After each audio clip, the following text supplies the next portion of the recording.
Hello friends, this is Yogen. Welcome to my learning channel सटी class. स्वागत है दोस्तों आपके अपने यूट्यूब चैनल सटी क्लास में।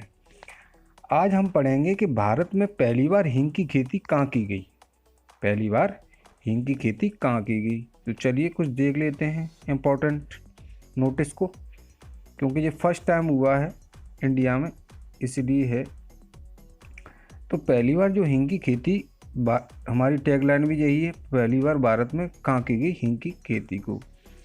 तो पहली बार भारत में हींग को हम आसा फोर्टिडा भी बोलते हैं। क्या बोलते हैं दोस्तों? आसा फोर्टिडा, ASAFOETIDA, आसा फोर्टिडा की खेती की शुरुआत की गई। क्या आप जानते हैं कि भारत में हींग की खेती कहाँ की जा रहा है? आइए इस लेख के माध्यम से इसके बारे में, हींग के बारे में अध्ययन करते हैं। भारतीय व्यंजनों में प्राकृतिक चिकित्सा का एक अभिन्न अंग, एक अभिन्न अंग हींग, जिसको हम आसा फोर्टिडा को फेरुला अस्सागम राल के रूप में निकाला जाता है। फॉसेटिडा की मांसल जड़ों से ओलियो। अब इसके बारे में देखते हैं डिटेल में कि ये है क्या, आखिर ये चर्चा में है क्यों। सबसे पहला क्वेश्चन ये आता है कि आखिर ये चर्चा में क्यों है। तो CSIR की एक घटक प्रयोगशाला, जिसको बोलते हैं institute of Himalayan resources technology, IHBT, तो institute of Himalayan bio resource technology ने पहली बार भारत के हिमालयन क्षेत्र में हींग मतलब आसा फोर्टिडा की खेती की शुरुआत की और इससे एक इतिहास बनाया। दूसरा पॉइंट आता है वैज्ञानिक और औद्योगिक अनुसंधान परिषद, मतलब इसको बोलते हैं CSIR। तो हिमाचल प्रदेश के पालमपुर में स्थित Himalayan bio resource institute IHBT के वैज्ञानिकों ने घोषणा की कि उन्होंने लाहौल तथा और स्पीति के ठंडे रेगिस्तानी क्षेत्र में फेरुला हींग के 800 पौधे लगाए। यहाँ से पहला क्वेश्चन बनता है कि कितने पौधे लगाए, तो 800 पौधे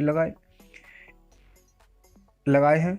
इससे किसानों के खेती करने का एक ऐतिहासिक बदलाव किया गया है। क्या एक ऐतिहासिक बदलाव हुआ है इससे। नेक्स्ट पॉइंट हमारा, यहाँ के किसानों ने इस बदलाव के कारण ठंडे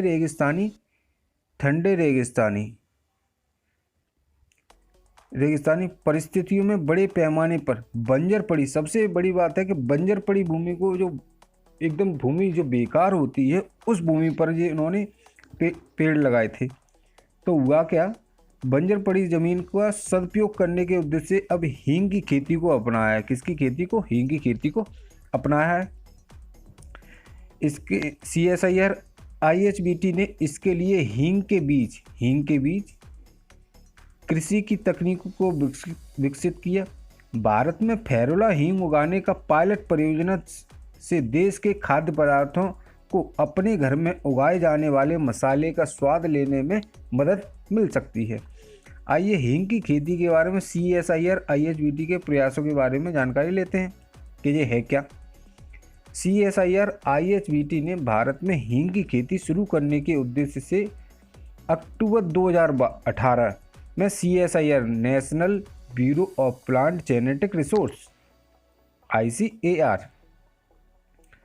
NBPGR नई दिल्ली के माध्यम से ईरान से लाए गए। कहाँ से लाए गए? ईरान से लाए गए। ये पौधे लाए गए हींग के बीजों के तकरीबन 6 गुच्छों का इस्तेमाल शुरू किया। कितने? 6 गुच्छों पर, जो गुच्छे थे वो 6 थे। नेक्स्ट आता है हमारा, CSIR IHBT के निदेशक डॉक्टर संजय कुमार ने 15 अक्टूबर डॉक्टर संजय कुमार लाहौल घाटी के क्वारिंग नाम के, ये देखिए पूरा फुल डिटेल है, क्वारिंग नाम के गांव में एक किसान के खेत में हींग के पौधे की रोपाई की। इस बात की पुष्टि ICAR NBPGR ने की कि पिछले वर्ष 30 वर्षों में देश में हींग, जो फेरुला आसा फोर्टिडा है, के बीजों के इस्तेमाल करने का यह पहला प्रयास था। अब नेक्स्ट पॉइंट आता है, CSIR IHBT ने NBPGR की निगरानी में हिमाचल प्रदेश स्थित centre for high altitude biology CEHAB revealing Lahaul और स्पीति के हींग के पौधे के उगाए। नेक्स्ट आता है हमारा हींग के पौधों को उगाने के लिए ठंडी और शुष्क परिस्थितियों अनुकूल मानी जाती हैं। इसकी जड़ों में ओलियोगम नाम के रोल के पैदा होने में लगभग 5 साल लगते हैं। ये देखिए क्या बोला, ये हींग कहाँ से निकलता है। इसकी जड़ों में जड़ों से निकलता है ओलियोगम नाम के रोल के पैदा होने में लगभग 5 साल लगते हैं। इसी कारण भारत के हिमालयन क्षेत्र के ठंडे रेगिस्तानी इसके लिए उपयुक्त माना गया। अब भारत हींग का आयात अधिकतर कहाँ से करता है? सबसे बड़ा क्वेश्चन आता है कि आज तक जो हम खाते हुए आए हैं हींग को, वो कहाँ से आता है। तो ये है, तो CSIR IHBT पालमपुर के निदेशक डॉक्टर संजय कुमार ने के अनुसार भारत, अफगानिस्तान, ईरान और उज्बेकिस्तान से सालाना 1540 टन कच्ची हींग आयात करता है और इस पर लगभग रुपये 942 करोड़ प्रति वर्ष खर्च करता है। इसलिए भारत के उत्पादन में आत्मनिर्भर बनना महत्वपूर्ण हो गया। भाई इतना पैसा हम हींग पर खर्च कर देते हैं, कितने 942 करोड़ रुपए। आइए अब हींग के बारे में कुछ जानकारी लेते हैं। प्रमुख मसालों में से एक हींग को माना जाता है कि यह भारत में उच्च मूल्य की एक मसाला फसल है। भारतीय रसोई का ये एक प्रमुख मसाला है। बिल्कुल सही है, क्योंकि हींग के बिना तो कोई सब्जी टेस्टी बन ही नहीं सकती। नेक्स्ट आता है, इसे फेरुला आसा फोर्टिडा नाम के पौधों से प्राप्त किया जाता है। कच्ची आसा फोर्टिडा या हींग का फेरुला अस्सा फोर्टिडा की मांसल जड़ों से ओलियोगम रोल के रूप में निकाला जाता है। हींग के पौधों या फसल के लिए ठंडी और शुष्क परिस्थितियों को अनुकूल माना जाता है। कितनी ठंडी और शुष्क परिस्थितियों। फेरुला की दुनिया में लगभग 130 प्रजातियां पाई जाती हैं। मतलब हींग की प्रजातियां 130 प्रकार की होती हैं, लेकिन आर्थिक रूप से महत्वपूर्ण हींग के उत्पादन के लिए फेरुला आसा फोर्टिडा का ही प्रयोग किया जाता है। सबसे मोस्ट इम्पॉर्टेंट है कि हींग अच्छी कौन सी होती है, तो आसा फोर्टिडा, फेरुला आसा फोर्टिडा हींग सबसे बढ़िया है। अब आता है नेक्स्ट, हींग काबुली सफ़ेद, दूधिया सफ़ेद हींग और हींग लाल, मतलब लाल आसा फोर्टिडा और दूधिया सफ़ेद हींग। बाजार में उपलब्ध 2 प्रकार के राल हैं। सफ़ेद या पीली किस्म की हींग पानी में घुलनशील होती है, जबकि गहरे या काली किस्म की हींग तेल में घुलनशील होती है। ये देखिए, इसमें भी बड़ा डाउट है कि भाई एक पानी में घुलनशील है, दूसरी तेल में घुलनशील है।